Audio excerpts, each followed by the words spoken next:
Asia is the world's hot growth zone, and it's likely to heat up more in the near term as global growth ramps up. If the hot are about to get hotter, is Canada likely to get a piece of the action? Superior growth is nothing new for Asia. It has had generations of fast-paced economic miracles, from Japan's post-war run to the rise of the Asian tigers, then the ASEAN 4, India, and of course China from 1980 onward. The juggernaut continues. Since 2000, emerging Asia has maintained an average pace of real GDP growth at twice the planet's growth pace, 4 times the growth rate of the developed world, and 2 percentage points annually over the growth pace of the emerging world. Most expect a somewhat slower clip in the coming 5 years, but the region is still the front runner by far. Canada is already quite active in this space. Since 2000, we racked up 8.4% average growth in merchandise exports to 18 key emerging and semi-developed Asian markets. This compares with an average annual growth rate to worldwide markets of just 1.6%. This was enough to take the emerging Asia share of Canada's exports from just 0.9% in 2000 to 4.5% in 2017, a remarkable increase in a relatively short time span.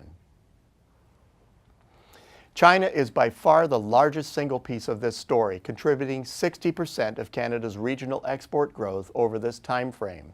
Next is India, where Canadian export growth is superior, but whose contribution at 11% of the total is held back by its much smaller share of the total. A close third is Korea at 9%, with Indonesia and Vietnam rounding out the top 5. So much for the present. What is the future looking like? Well, here's where things get even more dramatic.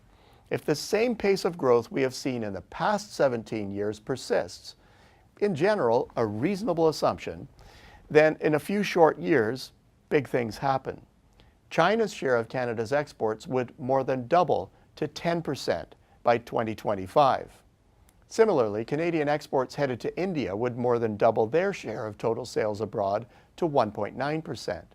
In fact, 4 of our top 5 markets in this Asian grouping would see their shares do the same. In sum, total trade to the zone would rise to just under 15% of Canada's total merchandise exports in 2025. While there's good reason to believe that this is possible, there are a few factors that might slow things down a bit. First, protectionism is wreaking havoc with the state of trade architecture, adding a lot of uncertainty to the picture. Second, Canada's exports to the US and other traditional markets have been doing better, thanks to strong economic growth. Third, exports to emerging Asia have been slower than average in recent years, suggesting that future growth may not be quite as robust as it was for the entire preceding 17 years.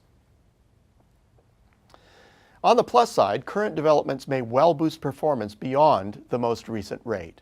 The CPTPP deal has lowered trade barriers and introduced next-generation innovations between Canada and the other 11 mostly Asian signatories, paving the path for greater economic integration and higher growth. In addition, we have prospective deals on the table with China and India. Moreover, in the recent federal cabinet shuffle, the international trade portfolio was expanded to include trade diversification, strongly suggesting there will be more effort on expanding trade to emerging markets. Asia is replete with markets that have risen in prominence and are also markets of the future. As they increase in wealth, their reliance on outside sources of supply will rise exponentially. Diversification of trade has always been a good strategy, but it has probably never been more important than now. The bottom line? Asia's markets are a potent force. Canada has established a fast-growing Asian footprint that suggests a promising future. But in our competitive world, nothing is guaranteed. Savvy companies are the ones with plans to leverage this potential. Until next week, I'm Peter Hall.